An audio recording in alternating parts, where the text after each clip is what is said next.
Hey now, NegroVMX here with another review of a SNES RPG that is a bit off the beaten track, and boy is this one pretty far off of it. But before I get to that, let me just address one thing, the game Chaos Seed. Yeah, I was going to review that since that is the game that I scheduled to stream after Lennis 2, but well, I didn't get super far into it before giving up. Aside from the fact that I just didn't even enjoy Chaos Seed a whole lot, it's unsuitable for this project since it's not really an RPG, it's more of a time management sim with some action RPG combat thrown in. Yeah, I mean, technically it's an RPG, but it's super repetitive since every level is the same thing. You make a room, you fight enemies, you try and get enough energy, but it was also super hard and annoying and I wasn't having any fun, so I decided to move on to this game.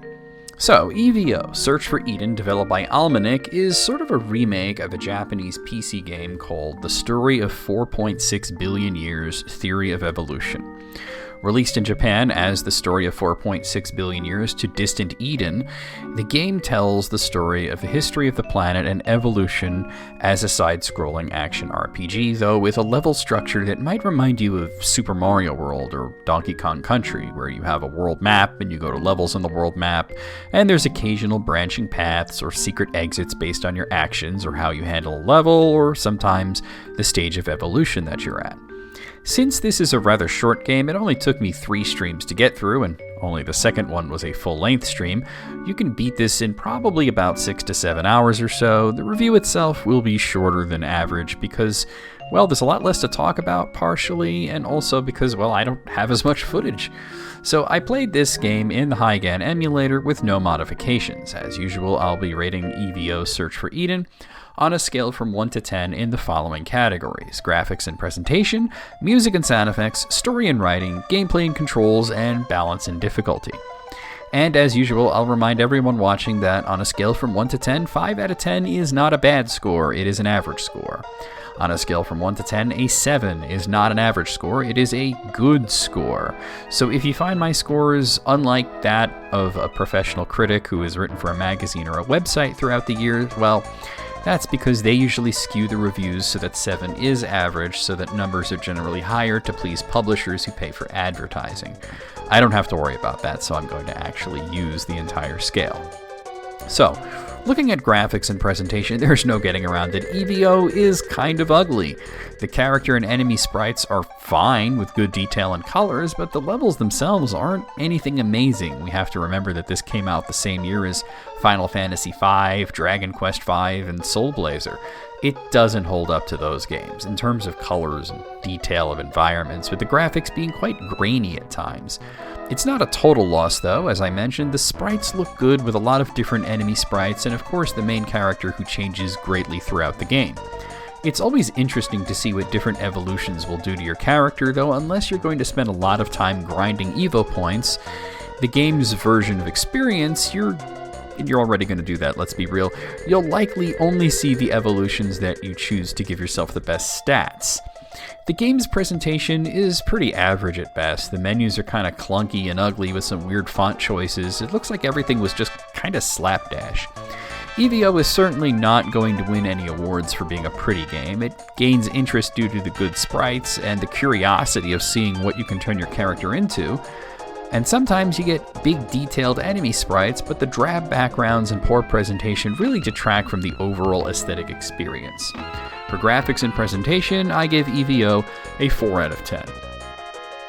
For the game's sound, this is where the game really excels, as the soundtrack was at least partially done by Koichi Sugiyama, who composes the music for Dragon Quest, something that I picked up on pretty quickly. His melodies for several songs sounded very similar to select Dragon Quest tunes. There are, of course, lots of songs that don't sound like they belong in a Dragon Quest game, which is good, as this is a game about eating animals billions of years ago, so it should have its own unique sound, and it does for the most part. I'm definitely a fan of Sugiyama's work, if not a fan of him as a person. He's said some pretty weird nonsense over the years, but he's done a great job here. The sound effects are pretty standard fare, with the majority of them being fairly goofy. 2 of them that come to mind immediately being very memorable are the sound that you or certain enemies make if you slam into a wall at full speed, which is a cartoonish sound effect that lends itself well to the silly nature of the game, and the sound that certain boss makes when hitting you with a large club, which sounds suspiciously like a baseball being hit by an aluminum bat, something that cracked me up when I experienced it on stream. Well, that and the fact that the enemy hit me so far that I was forcibly ejected from the level. For music and sound effects, I give EVO an 8 out of 10. For story and writing, let's get this out of the way. There isn't much of a story here, and what little story there is butchered by the absolutely bare-bones translation. Being a side-scrolling action RPG with a focus on building up your character, however, there doesn't need to be much of a story. Basically, you play as a life form chosen by the goddess Gaia, who is told to evolve and live in harmony with the planet, though by the harsh means of killing and eating other creatures. Almost every other creature in the game is hostile to you, though occasionally you run into NPCs that will ask you for help or simply talk to you to move the plot along. Other creatures, finding Gaia's method of slow evolution over billions of years either distasteful or just too slow, find other means of evolution, with the focus being on strange crystals that can jumpstart evolution for a creature, though the crystals didn't come from Gaia, and the mystery of who is jumpstarting evolution will have to wait until the actual ending of the game. There are a few subplots as you go throughout the game, mostly having to do with what area you're in and what animals are trying to dominate the planet. As you go from fish to amphibian to dinosaur to mammal, with optional offshoots along the way that let you be a bird or the secret evolution recipe that will make you human, different factions of animals adapt to dominate and usually present the major threat in each area, such as insects trying to rise above amphibians, or surviving dinosaurs trying to overthrow the growing mammal population. For the most part, though, the story is just kind of there. It's somewhat interesting as it gives you small hints as to what to do, but for the most part, the game's plot is unnecessary, and the writing is, it's so poorly translated that who could really tell. I'm going to be kind of lenient here. I'm going to give EVO a 6 out of 10 for story and writing, and let me explain this. Although it fails pretty hard by RPG standards, even comparing it to other side-scrolling action RPGs such as Ys 3 Wanderers from Ys, the fact is with the level structure of the game and the game's premise being about evolution, there's really no need for a story at all. If you remove the story from the game, you still have basically the same game. The fact that they threw in a story at all is kind of neat, even if it is kind of underwhelming. It's almost like an extra. For gameplay and controls, here's where we get into the meat of it. You start out as a fish, simply biting other fish until they die, and then you eat the meat left behind. You gain EVO points, which you can then use the menus to spend on evolving different aspects of your body, which takes immediate effect on your stats. You can revert most changes and experiment with what works for you.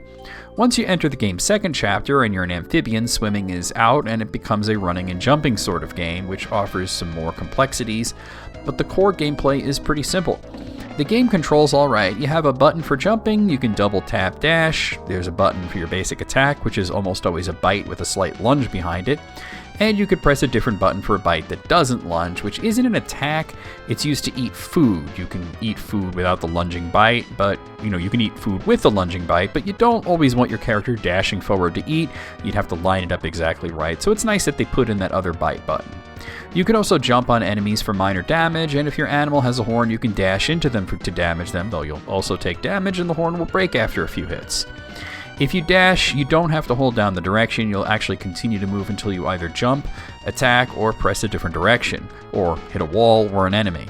The jumping could be a lot better. There's slight lag between when you input the jump and when your character actually jumps, though this may actually be intentional, since how much lag seems dependent on your stats. Either way, I'm not a fan of the jumping. Combat is pretty simple. Just bite the enemy until it dies. If it has an attack, learn its pattern and how to avoid its attacks or counter them. Sometimes a particular enemy will be very difficult to deal with unless you have an evolutionary advantage, so you're forced to experiment. My biggest gripe with the controls is sometimes if you try to turn around and jump in the opposite direction you were going, like for example to chase down a flying enemy that's going behind you, instead of turning around and then jumping, your character will sometimes just jump backwards, meaning that you won't be able to attack in that direction. This happened quite a few times. Though it could use some improvement, EVO's simple controls work for the most part. It's not a complex game when it comes to the core gameplay. So for gameplay and controls, I'm going to give it a 7 out of 10. For balance and difficulty, EVO has 2 modes, super easy and super hard. There isn't a whole lot in between. For the most part, you'll coast through the game until you hit a brick wall and then be forced to grind up EVO points until you can evolve to try again. This is not as problematic as you might think, however. The actual grinding for Evo points is actually kind of fun in a weird way. Each level is rather small, so you just go to one that you know you can kill enemies quickly in, or the enemies drop a lot of Evo points, and you just go to town. I never spent more than, say, 10 to 15 minutes on getting myself evolved. There are a few times, however, when you're as fully evolved as you can be in a chapter with all the best stats and you're forced to contend with an extremely difficult boss, such as the Queen Bee, who can attack you from off-screen for massive damage, or the 3 Yetis, who can punch combo you to death within seconds. I was forced to save scum on a few of the later bosses simply because they were so fast and getting hit even once led to my health being devastated by their combos. There's also a few maze-like areas, though there's no time limit and the solution isn't ever all that complicated. The game isn't terribly well balanced, but it is fun to play. I didn't mind much until late game when dealing with Yetis, the difficulty, so if you follow the secret evolution and become human, well, once you level up the human enough, he's almost unstoppable, with only the game's final boss being a problem. For balance and difficulty, I'm going to give E.V.O. a 5 out of 10. So tallying up the overall score for Evo Search for Eden, we wind up with a 6 out of 10. It's a slightly above average score, which really sums it up well. I enjoyed the short time that I spent playing Evo. But if this were a much longer game, I would probably be pretty annoyed at its shortcomings. It's just short enough to get through without letting all the wasted potential bother you. It's a shame that the game isn't better than it is, but it just is what it is. If you're wondering if this game is worth emulating and spending 6 to 7 hours beating, then absolutely, yeah, it's definitely worth spending 6 to 7 hours on. If you were wondering whether it's worth spending hundreds of dollars buying on eBay, well, I guess if you're a collector, you're going to want it anyway, but if you spent hundreds of dollars on this game to actually play it, well, you might get pretty pissed off.